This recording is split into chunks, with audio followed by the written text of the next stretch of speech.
like to call the meeting to order.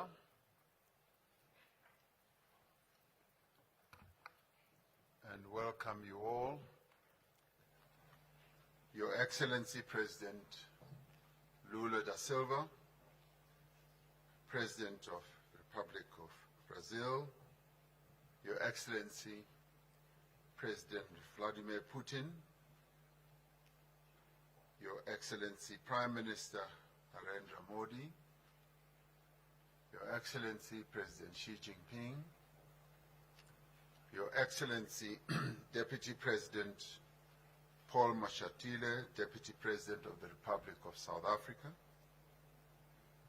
Your Excellency Dilma Rousseff, President of the New Development Bank, Chair of the BRICS Business Council, Ms. Busi Mabuza, Chair of the BRICS Women's Business Alliance, Ms. Lebogang Zulu, Honorable Ministers and all guests here present, members of the diplomatic corps who are here with us. I'd like to welcome you all to South Africa and to the 15th BRICS Summit. This is the open session of our summit, so it's a pleasure and a joy to have all of you here. The BRICS partnership straddles 4 continents and 5 countries that are home to almost 3.5 billion people who live on this planet. Over the past decades, the bloc has been a major driver of global growth, of global trade and investment as well. BRICS stands for solidarity and for progress. BRICS inclusivity and for a more equitable order. BRICS also stands for sustainable development. We are an inclusive formation of developing and emerging economies that are seeking to work together to benefit from our rich histories, our rich cultures, and systems to advance the prosperity of the peoples of our countries. We do so because we know that poverty, inequality, and underdevelopment are the biggest challenges facing humanity. We are therefore determined that the BRICS partnership, which has been growing in importance and influence over the years, must be harnessed to drive an inclusive global economic recovery. Advancing the African agenda for us is a strategic priority as South Africa during its chairship of BRICS.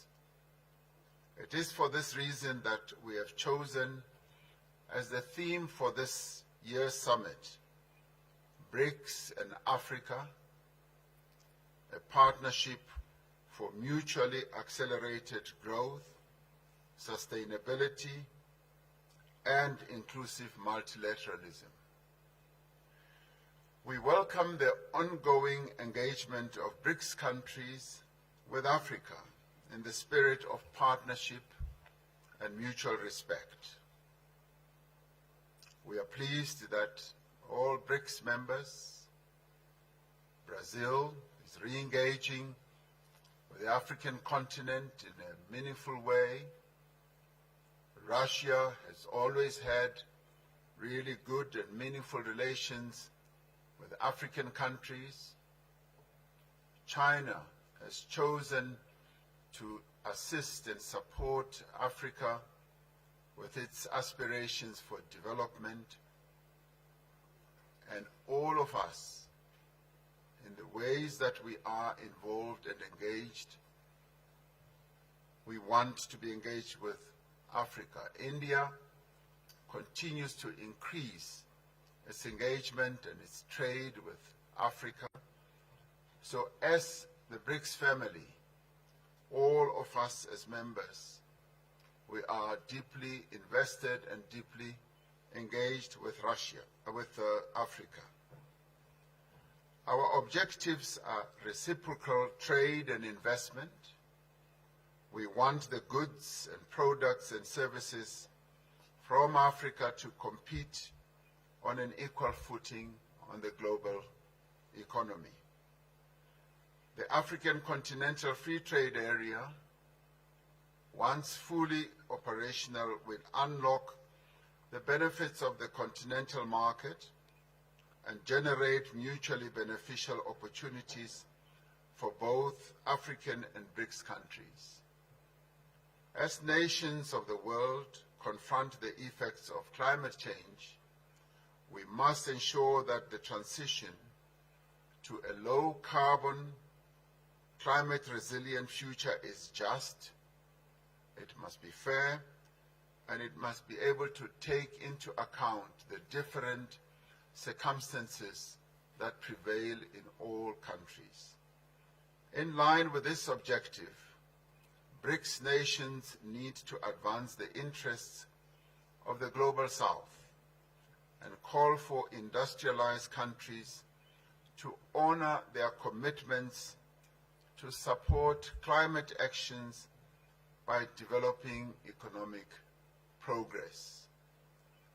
The commitments of support that have been made that have not yet been lived up to need to be followed through. Peace and stability are preconditions for a better, more equitable world.